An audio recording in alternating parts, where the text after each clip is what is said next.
உள்ளுணர்ந்து செய்யும் வினைகளை சீரமைத்திட வருவாய் அருள்வாய் குருவே என குருவின் மலரடி பணிந்து வணங்கி அருள் தந்தை வேதாத்ரி மகரிஷி அவர்களும் இந்த மன வள கலை என்னும் விரிந்த விருட்சத்தின் வேறாக விளங்கும் அருளன்னை லோகாம்பாள் அவர்களையும் வணங்கி இருவரும் நம்மோடு சுக்குமமாக இணைந்து இருந்து இன்றைய நிகழ்வை நிகழ்த்தி கொண்டு இருக்கிறார்கள். இனியும் தொடர்ந்து நிகழ்த்தி தர வேண்டும் என்று வேண்டி விரும்பி கேட்டுக்கொண்டு நார்வே டென்மார்க் மன வளக்கலை அன்பு உறவுகள் அனைவருக்கும் அன்பான காலை வணக்கத்தை தெரிவித்துக் கொண்டு என்னுடைய சகோதர சகோதரிகள் தமிழ்நாட்டுல இந்தியால உள்ளவங்களுக்கும் வாழ்த்துக்களும் வணக்கங்களும் தெரிவித்து இன்றைய தலைப்பு இறைவனும் என் செயலும் அப்படின்னு கொடுத்திருக்காங்க. இறைவன் அப்படின்னா நமக்கு எல்லாருக்குமே தெரியும். முதல்ல ஒரு நிலை இருந்தோம், இப்ப அடுத்த நிலைக்கு வந்திருக்கிறோம். அதனுடைய பொருள் இறைந்து கிடத்தல், எங்கும் இறைந்து கிடக்கும் ஒரு சக்தி. அதத்தான் சாமிஜி சொல்லிட்டாங்க, எல்லாம் வல்ல தெய்வம் அது எங்கும் உள்ளது நீக்கமற அப்படின்னு. அதையேதான் அங்கிங்கினாதபடி எங்கும் நீக்கமற நிறைந்திருக்கும் அப்படின்னு தாயுமானவர் சாமிஜியோட விருப்பமான பாடல். இதையேதான் திருமூலர் சொல்றாரு. எங்கெங்கு பாரதியார் சொல்றாரு, எங்கெங்கு காணினும் சக்தியடா அப்படின்னு சொல்றாரு. நான் பேரியக்க மண்டலத்துல போகும்போது இந்த வார்த்தையை தான் நினைச்சு பார்ப்பேன்.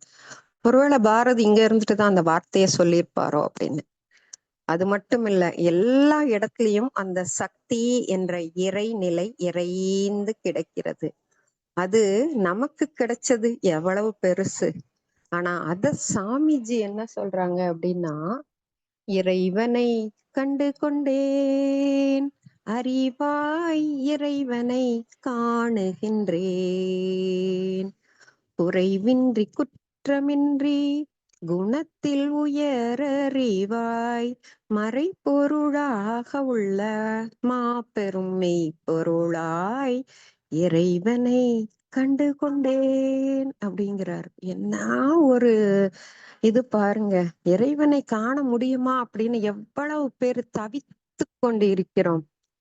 சிவவாக்கியார் ஒரு பாடல்ல சொல்றாரு, ஓடி ஓடி ஓடி ஓடி உட்கலந்த ஜோதியை நாடி நாடி நாடி நாடி நாட்கள் பல தேடியே வாடி வாடி வாடி வாடி மாண்டு போன மாந்தர்கள் கோடி கோடி கோடி கோடி எண்ணிறந்த கோடியே அப்படிங்கிற.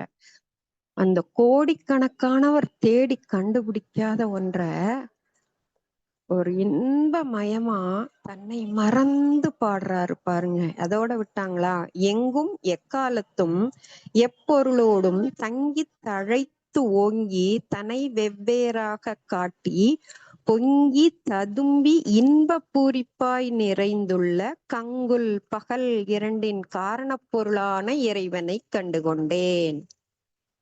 அதோடு விடல, இன்னும் ஐம்பூதமாகி உயிர்களில பிழையில்லா நெஞ்சமாகி இயல்பூக்கமாகி இதுக்கெல்லாம் வாங்க உத்தம நண்பர்கள் உங்களுக்கும் உரியது சித்தம் என்னும் உயிருக்குள் சிறப்பாய் விளங்குவது முக்தர்கள் அறிவினில் முழுமையாய் திகழ்வது இத்தனை சிறப்போடும் எல்லோருக்குள்ளும் நிறைந்த இறைவனை நான் கண்டு கொண்டேன், அன்பர்களே நீங்களும் வாங்க அப்படின்னு நம்மளுக்கு கூப்பிட்டு அறிவு செல்வத்தை வாரி வழங்குறாரு நம்ம அருள் தந்தை வேதாத்ரி மகரிஷி அவங்க.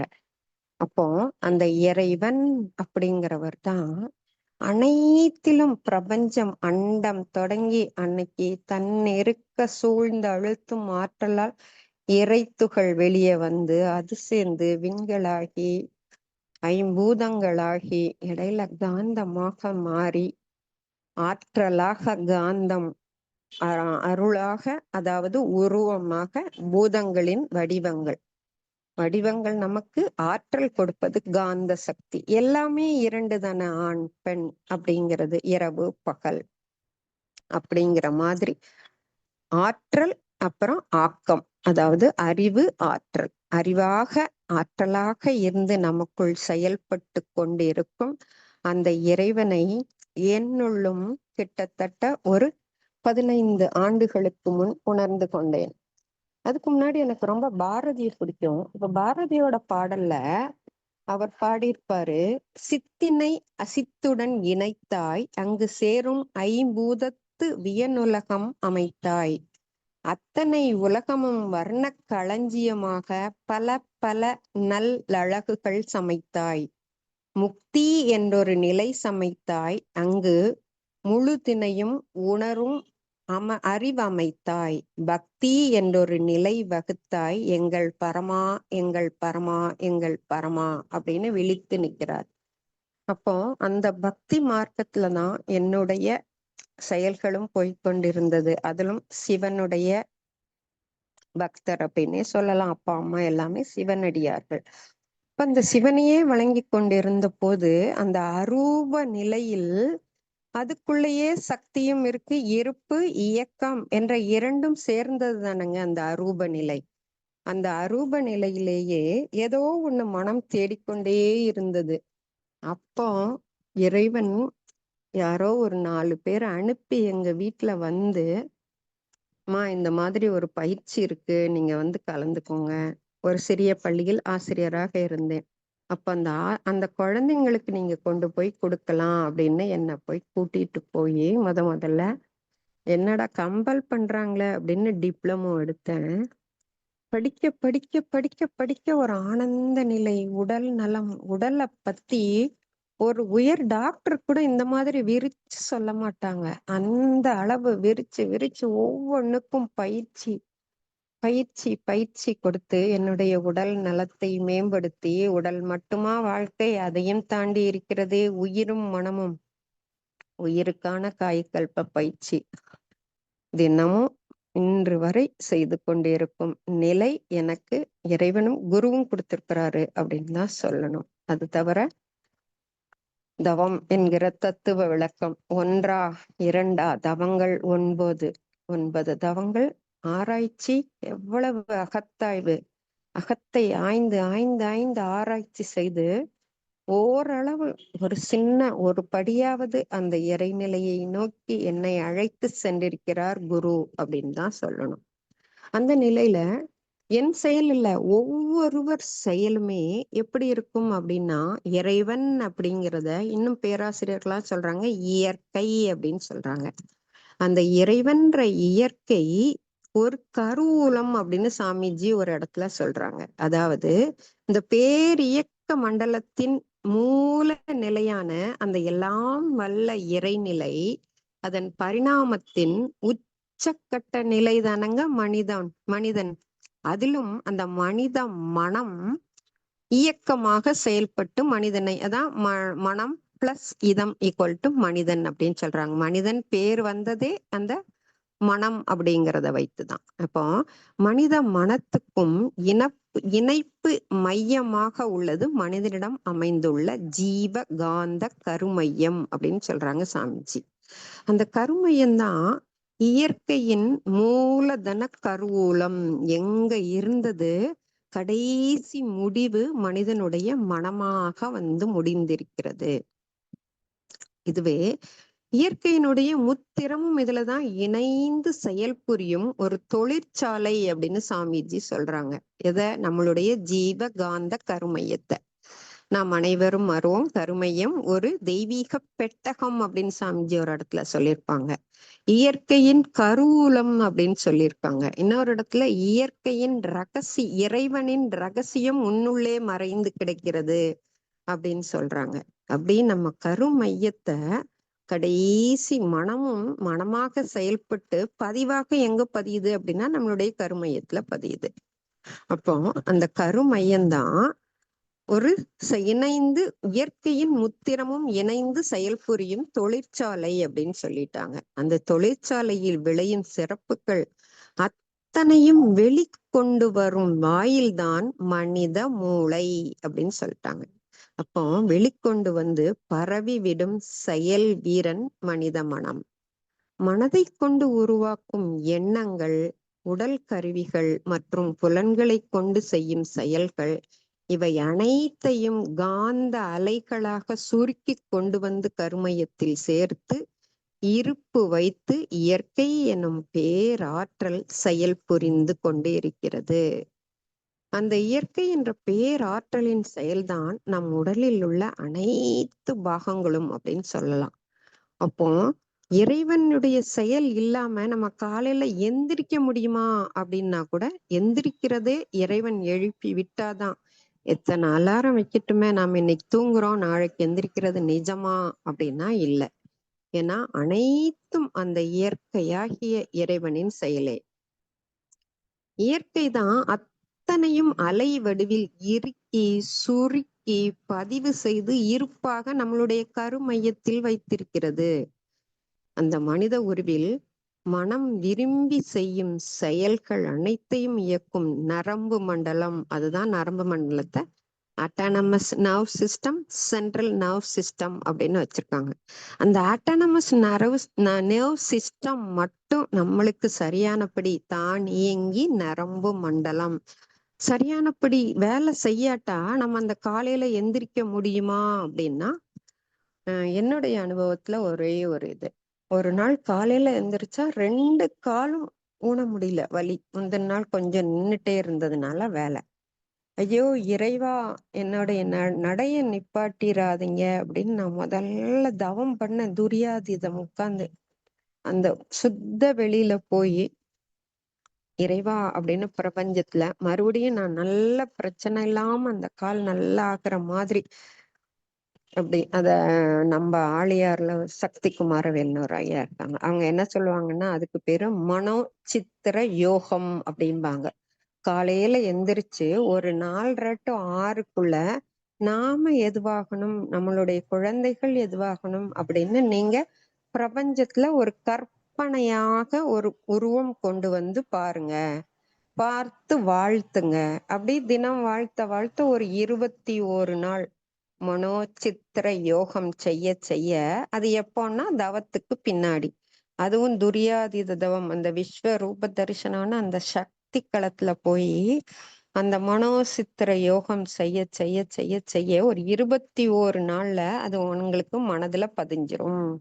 மனதுல பதிஞ்சோன்னா ஆட்டோமேட்டிக்கா நீங்க தவம் எப்பெல்லாம் செஞ்சு முடிக்கீங்களோ, வாழ்த்தும் போது ஒவ்வொருவரையும் வாழ்த்தும் போது ஒரு அந்த கற்பனை சித்திரம் மனதிற்கு வரும். அப்படியாக அதுவே கொடுக்கும், இறைநிலை கொடுக்கும். மனிதன் கேட்டால் பிரபஞ்சம் கொடுக்கும். அப்போ அந்த பிரபஞ்ச சக்தியிடம் பெற்றுக்கொள்ளலாம் என்று கூறுவார்கள். அந்த நிலை எனக்கு ஒரு தடவை வாய்த்தது. அப்போ தவம் பண்ணிட்டு அதுக்கப்புறம் தான் எழுந்து நின்னவா, நிக்க முடியல, உட்காந்துட்டு ஃபுல்லா துரியாதீத தவம் பண்ணி அந்த மனோ சித்திர யோகம் கொஞ்ச நேரம் பண்ணி, அன்னைக்கு ஒரு 1/2 மணி நேரம்க்கு மேலேயே தவம் பண்ணி அந்த நிலையில இறைவனை வேண்டிட்டு அதுக்கப்புறம் ஆயில்லாம் போட்டு கொஞ்சம் எந்திரிச்சு அப்புறம் டாக்டர்கிட்ட போய் காட்டினா, ஒண்ணும் இல்லைம்மா, அது ஒன்றும் பிரச்சனை இல்லை அப்படின்னு சில டேப்லெட் தான் கொடுத்தாங்க, சரியாயிட்டது. அப்போ அதை வச்சுதான் சொல்றேன்னா, காலை எழுந்தது முதல் இரவு படுக்கும் வரை அனைத்தும் இறைவனின் செயலே அப்படின்னு தான் சொல்லலாம். எப்படி அப்படின்னா, சாமிஜி சொல்றாங்க, நீ சாப்பிடுறீங்க, ஒரு வாய் சாப்பாடு சாப்பிடுறீங்க, அத ரத்தமா மாத்துறது யாரால மாத்த முடியும்? அந்த செயலை எது செய்து அப்படின்னு கேக்குறாங்க. ஒரு டாக்டர்கிட்ட கொடுங்க, ஒரு பெரிய யார்கிட்ட வேணா கொடுங்க, ஒரு 4 இட்லி 2 வடையை கொடுத்து இத ஒரு 2 சொட்டு ரத்தமா மாத்தித்தாங்கன்னா முடியுமா அப்படின்னா, அந்த நிலை நம் உடலை தவிர, நம் உடலில் உள்ள ஒவ்வொரு உறுப்புகளும் செய்யும் வேலையை தவிர யாராலையும் செய்ய முடியாது. அத்தகையது ஆற்றல் நிறைந்த ஒரு உடல் கொடுத்திருக்காரு. அந்த உடலில் உள்ள அனைத்து உறுப்புகளும் பாத்தீங்கன்னா ஒரு பெரிய லேப்னு சொல்லுவாங்க ஒரு டாக்டர் ஐயா. உங்களுடைய உடம்பே ஒரு லேப். அந்த லேப்ல எல்லாமே இருக்கு.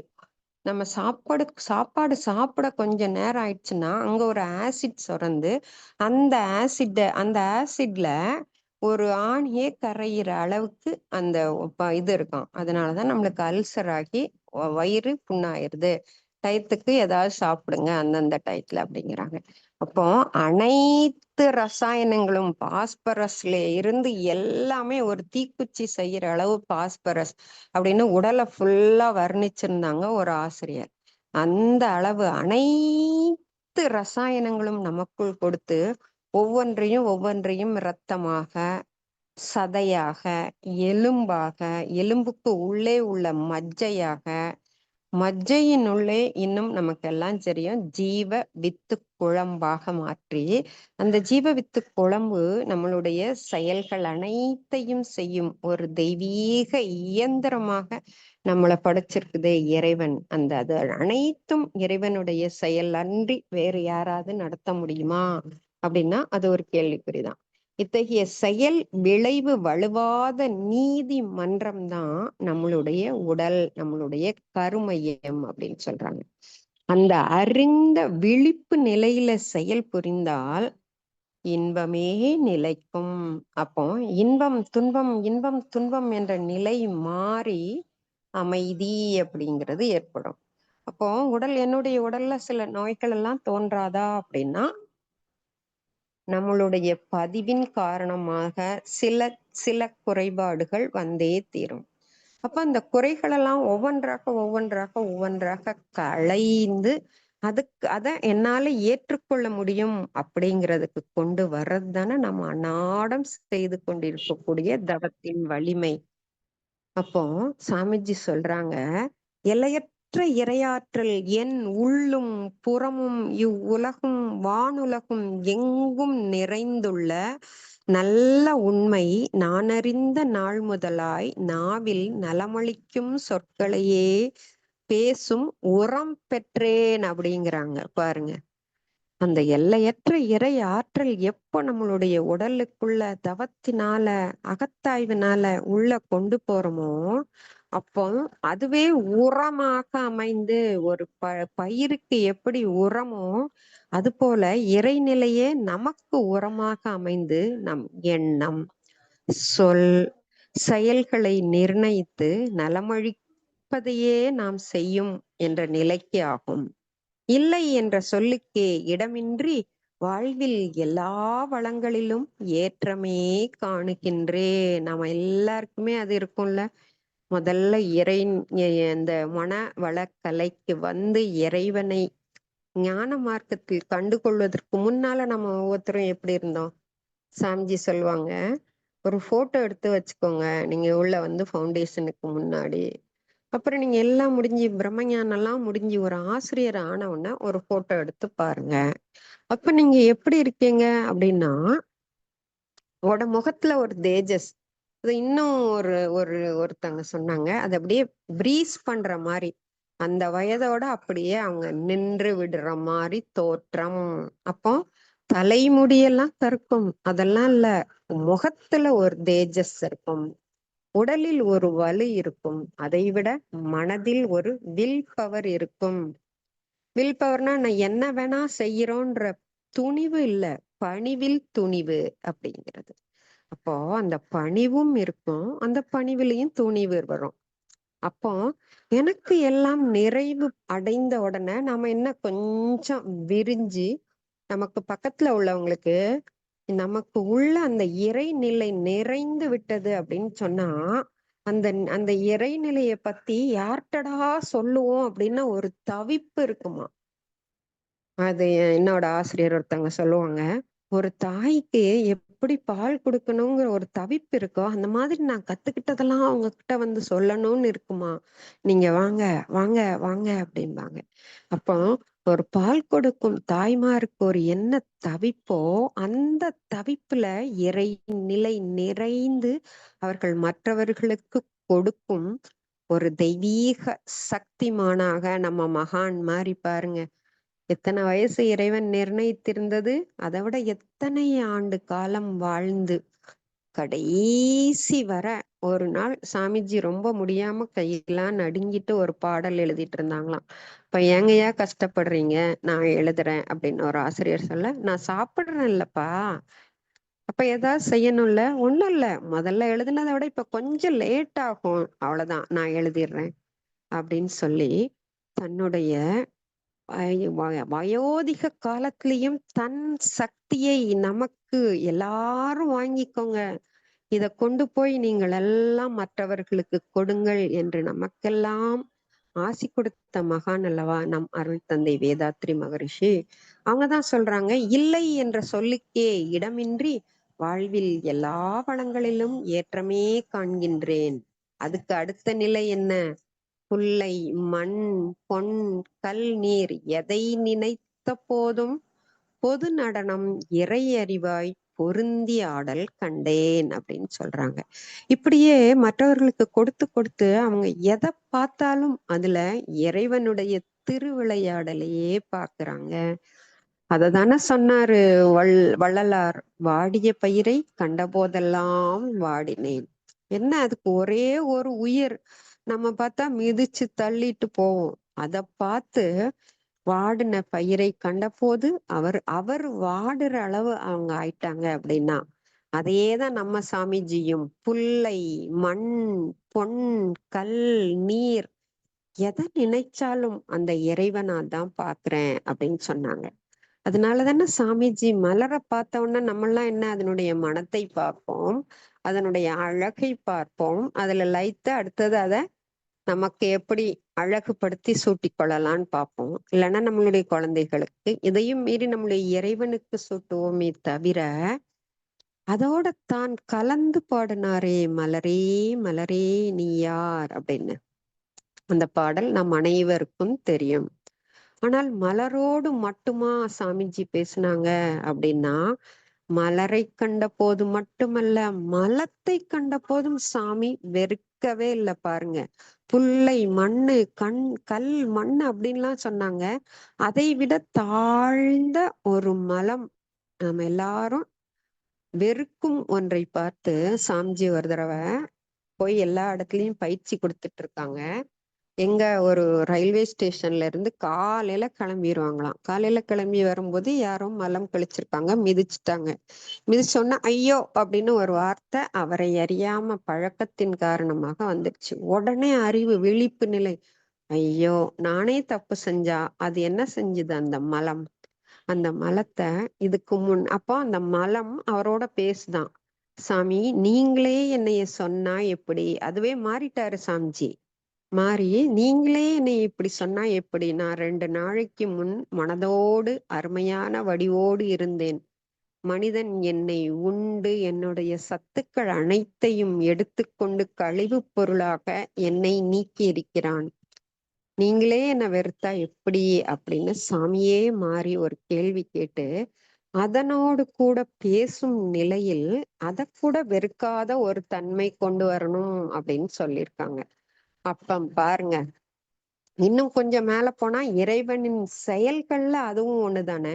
நம்ம காலை எழுந்தவுடன் மாலை வரைன்னு சொன்னேன். அதை தவிர செயல்கள் அனைத்தையும் உண்ணும் உணவு பல்வேறு சக்திகளாக மாறி சக்தியை எடுத்துட்டு அந்த வேண்டாத சத்தை வெளிப்படுத்துத, அது கூட இறைவனின் உந்து ஆற்றல் அப்படின்னு தான் நான் சொல்லுவேன். ஏன்னா அந்த உந்து ஆற்றல், அழுத்தம் எனும் உந்து ஆற்றல் ஒன்றை கொண்டே அணுமுதலாய் அண்ட கோடி அனைத்தும் ஆக்கி, அண்ட கோடி அனைத்தையும் ஆக்கி மனிதனாக்கி மனிதனுடைய உடலில் அத்தனையும் செய்து அந்த கழிவு பொருட்களை தள்ளுவதற்கு கூட அந்த இறை சக்தி இல்லாட்டி அது போகாதுங்க. அது பெரிய ப்ராப்ளம் ஆகி அதனால குடல் அழுகி அதனால உயிர் இழக்கும் நிலை பல பேருக்கு ஏற்பட்டிருக்கிறது. அப்போ நம்ம ஒவ்வொரு செயலும், எங்க அப்பா சொல்லுவாங்க அடிக்கடி, இறைவன் செயல், இறைவன் செயல், இறைவன் செயல் அப்படின்னு. அந்த இறைவனின் செயலாக அனைத்தையும் நாம பார்த்துட்டு செஞ்சா அப்ப இன்பத்துல மட்டுமா அப்படின்னா, ஒரு துன்பமான ஒரு நிலையில கூட அப்படித்தான் சொல்லுவாங்க, இறைவன் செயல் இன்னைக்கு இல்லாட்டி நாளைக்கு கிடைக்கும் அப்படின்னு. அதேதான் நம்மளுடைய வேதாத்திரி மகரிஷி அவங்க சொல்றாங்க, உன்னுடைய செயல்களில் இன்று தடைப்பட்டால் ஏதாவது ஒண்ணு நம்மளுக்கு கிடைக்கலன்னு வச்சுக்கோங்க, அந்த இது இன்னைக்கு கிடைக்கல, ஆனா இன்னொரு வழி நான் திறந்து வச்சுட்டு தான் இந்த வழியை அடைப்பார்கள் அப்படின்னு சாமிஜி சொல்றாங்க. எல்லாரும் ஒரு வழி அடைத்தால் இன்னொரு வழி திறக்கும் அப்படின்னு சொல்றாங்க. நம்முடைய அருள் தந்தை என்ன சொல்றாங்க, இன்னொரு வழியை திறந்து வச்சுட்டு தான் சாமிஜி இந்த இந்த இறைவன் இந்த வழியை அடைப்பான் அப்படின்னு சொல்றாங்க. அது போல பல செயல்கள் இறைவன் என்னுள் இருந்து என்னை வழி நடத்தும் ஒரு ஆனந்த நிலையை நான் பெற்றிருக்கிறேன். அதான் சாமிஜி சொல்றாங்க. முதலே சொன்னதான் எனக்குள் இருக்கும் ரகசியம் அப்படின்னு சொல்றாங்க. அதுக்கு சாமிஜி சொல்றாங்க ஒரு சின்ன கதை. நம்ம சாமிஜி சொன்ன கதை தான் எல்லாருமே கேட்டிருப்பீங்கன்னு நினைக்கிறேன். ஒரு பெரிய செல்வந்தர் ஒரு பண முடிப்போட வண்டியில போயிட்டு இருக்காரு. அதை பார்த்த ஒரு திருடனும் கூட போறான். கூடையே அடுத்தாலேயே சீட்ல போட்டு உட்காந்துட்டு அவருடைய பணத்தை எப்படியாவது எடுத்துடணும், கைப்பற்றிடணும் அப்படின்னு நினைக்கிறான். ஆனா அவர் அந்த பணத்தை எங்க வச்சுட்டாரு? சாமிஜி ரொம்ப அழகா அந்த கதையை சொல்லுவாங்க. அவருடைய வர்ணனை மாதிரி எனக்கு சொல்ல தெரியாட்டாலும் எனக்கு புரிந்த அளவில் உங்களுக்கு புரியும் வகையில் சொல்லுகிறேன். சாமிஜி அந்த பணத்தை அந்த அந்த அந்த திருடனோட தலையணைக்கு அடியிலேயே வச்சுட்டு படுத்து தூங்கிட்டானா அந்த அந்த செல்வந்தர். இவரும் தேடி தேடி பாக்குறாரு. அவர் பாத்ரூம் போனப்பெல்லாம் தேடி தேடி பாக்குறாரு, எங்குமே இல்லை.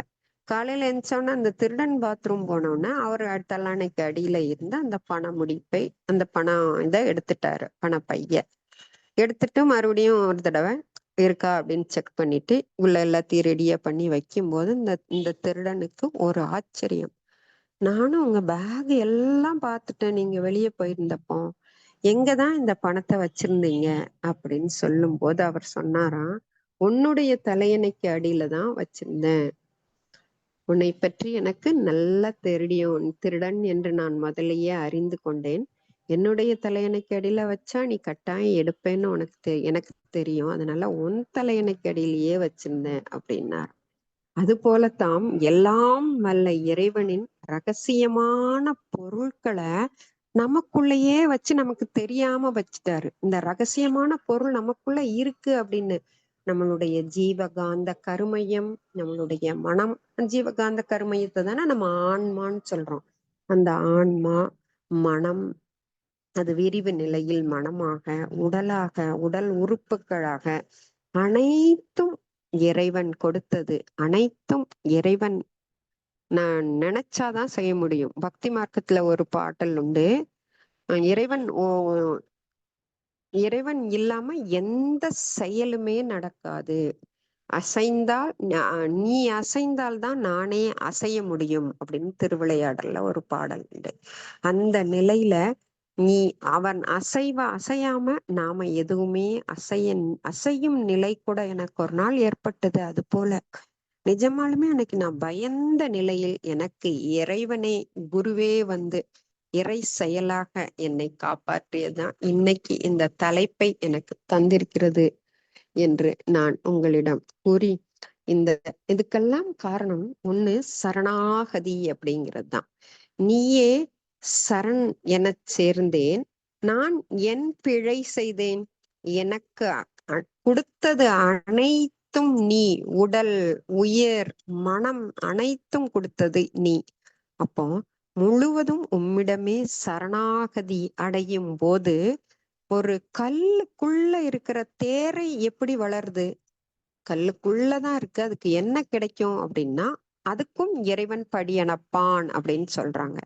அப்போ கல்லுக்குள் உள்ள தேரைக்கே கொடுக்கிற இறைவன் எனக்கு கொடுக்க மாட்டாரா என்ன அப்படின்னு அவரை சரணாகதி அடைந்தால் மட்டுமே நமக்கு இறைவன் அனைத்தும் தந்து நம்மை மீட்டெடுப்பார். அதற்கான ஒரு நல்ல கருவியாக மன வளக்கலை என்ற ஒன்றை நாம் பிடித்து கொண்டு, ஒரு கையில குருவை, இன்னொரு கையில நம்மளுடைய கர்மாவை, அதான் கர்மயோகம் பிளஸ் ராஜயோகம் தான் நம்மளுடைய மனவளக்கலை. குருவை ஒரு கையில், கடமையை ஒரு கையில் பிடித்து கொண்டு நாம் ஒவ்வொரு செயல்களையும் காலை முதல் மாலை வரை செய்யும் போது நமக்குள்ளும் ஒரு எழுச்சி ஏற்படும், மலர்ச்சி ஏற்படும். அந்த மலர்ச்சி நம்மை இன்னும் இன்னும் இன்னும் ஒரு முக்தி நிலைக்கு கொண்டு செல்லும் என்று கூறி, இந்த அரிய வாய்ப்பினை எனக்கு தந்த அனைத்து ஆசிரியர் பெருமக்களுக்கும், கேட்டுக்கொண்டு இருந்த அனைத்து அன்பர்களுக்கும் அன்பான நன்றியை கூறி நிறைவு செய்து கொள்கிறேன். வாழ்க வையகம், வாழ்க வையகம், வாழ்க வளமுடன். நன்றிகள் அம்மா, வாழ்க வளமுடன்.